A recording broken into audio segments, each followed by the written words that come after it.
I'm so excited because up next, I would like to welcome Melissa Ishay, founder and chief creative officer at Baked by Melissa.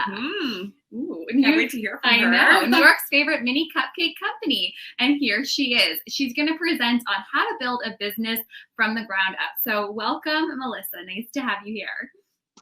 Thank you guys so much for having me. And truth be told, like, I'm not even that embarrassed that my bed looks like that, because I think Haley was sitting from the same exact spot in her bedroom, but her bed looked nicer than mine. So I apologize. I couldn't test the camera. Anyway, Melissa Ishay, co-founder and CEO of Baked by Melissa. Thank you so much for having me today.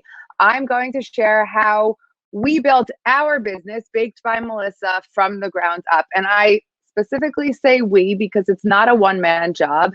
And I think there were some wonderful ladies earlier that may have built their business from the ground up entirely on their own, but I am not one of those people.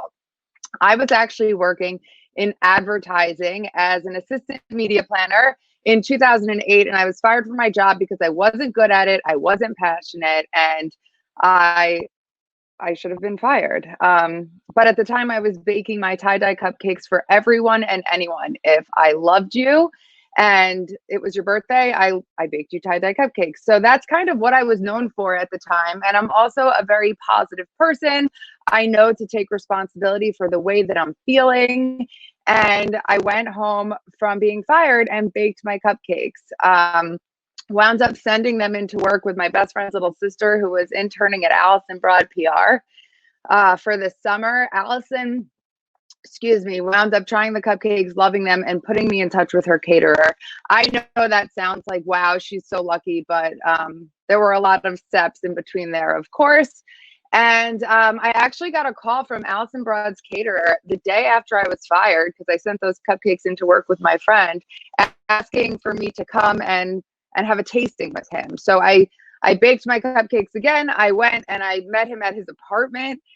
He took a bite of each flavor and he said, "Oh my God, these are amazing from a catering perspective. People freak out over things that are just a bite. If you could figure that out, oh my God." So I knew I had a chance to do what I love. I had to figure out how to make the cupcakes just a bite. And I am a very resilient person. I stop at nothing to achieve my goals. So I figured it out much quicker than I had anticipated, and actually started doing events with the caterer less than 2 weeks after being fired from my job. My brother believed in me from day one. He actually was the one who said, "Go home, bake your cupcakes, and we will start a business together." And I think from that moment, he had this vision of what we could do together. We, after the tasting, I went to my brother and I said, "Oh my gosh, like, let's go in there. Like, we have a business already." So we decided to call the company Baked by Melissa. I couldn't have been more excited to get everyone baked by Melissa. And we created a logo. It was actually our childhood friend, Matt, who created the logo. He was my brother's business partner at the time. And so when I went in for that first tasting with the caterer, I had a name of my company, Baked by Melissa, and a logo, and it looked very legit. And then before that first event with the caterer, my brother and his business partner, Matt, they were actually building websites for people. So we shot all of these beautiful pictures of my cupcakes on the IKEA coffee table in my junior 4 apartment in Murray Hill, with a white bed sheet under them, and my Canon point and shoot digital camera, because it was like 2009. iPhones weren't what they are today. 2008, I'm sorry. And for that first event, we actually had a website, bakedbymelissa.com. We created business cards that had my name, my home address, my cell phone number, and bakedbymelissa.com, and our beautiful logo. So it looked so legit. We displayed the cupcakes in this jewelry box. I put a stack of business cards in front. And when people came to this event, it was an editor's event for Javiana's, the flip-flops, hosted by Allison Broad, that PR agency that I first sent the cupcakes to. And they freaked out over these cute bite-sized cupcakes. Who doesn't love cupcakes? And I made them just a bite. So they were so cute. And they saw them, they tried them, they picked up my business card, and then they could go to bakedbymelissa.com to order 100 cupcakes or more that I would bake out of my apartment and deliver using the subway in Manhattan. We had e-commerce before that first event, which is pretty spectacular. And that's because of my incredible team from the day that I was fired, my brother and Matt, and then the caterer. And together we really founded Baked by Melissa. I actually spent that whole summer doing events as Melissa of Baked by Melissa. And on days that I didn't have any events to bake for, I would cold call catering companies and say, hi, this is Melissa from Baked by Melissa. I'd like to bring you a free tasting of my cupcakes. And I remember crying to my brother, telling him, I'm a fraud. Like, who do I think I am, Melissa of Baked by Melissa? I'm sitting at the edge of my bed in my Murray Hill apartment. Like, what? Like, what? He's like, but you are Melissa. And this is what you have to do. And thank God for him, because if I didn't have him to build me up and tell me that I could do it when I didn't have that confidence in myself, there is without question no way I would be where I am today. But it keeps going. So I called catering companies. I would go on tastings. And then one day I went to a cafe in Soho called Cafe Barry for a tasting. The owner of the cafe, his name was Danny. He came down, he took one tie-dye cupcake, popped it in his mouth. He said, oh my God, I love you. I'm storing you in my phone as cupcake and we'll be in touch. And sure enough, he called me about 2 weeks later, inviting me to come bake out of his commercial kitchen. He had this big cafe on the corner of Broadway and Spring Street in Soho, which is now actually the Nike store.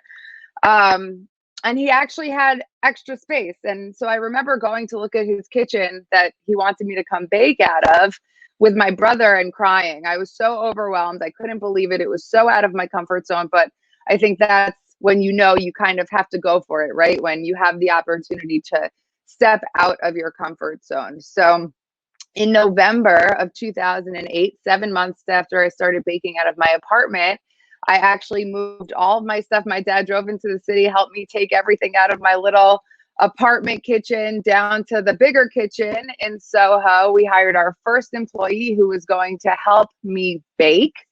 And mind you, I had never managed anyone in my life. I was an assistant media planner at an advertising agency before Baked by Melissa. And even that was a huge learning curve for me. I remember only letting him do what I couldn't get done in a day. But that wasn't sustainable or realistic. About a week after I moved into the kitchen of Cafe Barry, I was still fulfilling orders, doing events. We opened a booth in the holiday market in Union Square. For those of you who are familiar with Manhattan, this wonderful time of year, there's a holiday market in Union Square, Columbus Circle, and Bryant Park, actually, for that 6-week period of time. And like business owners, small business owners, artisans, they open these booths. And Danny, the owner of Cafe Barry, had a booth in that Union Square market. He was selling hot cocoa, but he offered to brand it Baked by Melissa. I would bake out of his kitchen. I would sell him my product at cost, and then he would sell them in the holiday market. And thank goodness we decided to do that, because we wound up selling out every single day. I would bake and bake and bake with Anthony in that basement kitchen of Cafe Barry, and they would come and take all the cupcakes and they would be gone. We baked maybe 16, 17 hours a day, 7 days a week for that 6-week period of time that the holiday markets were open. We did wind up opening in the Bryant Park and Columbus Circle holiday market as well.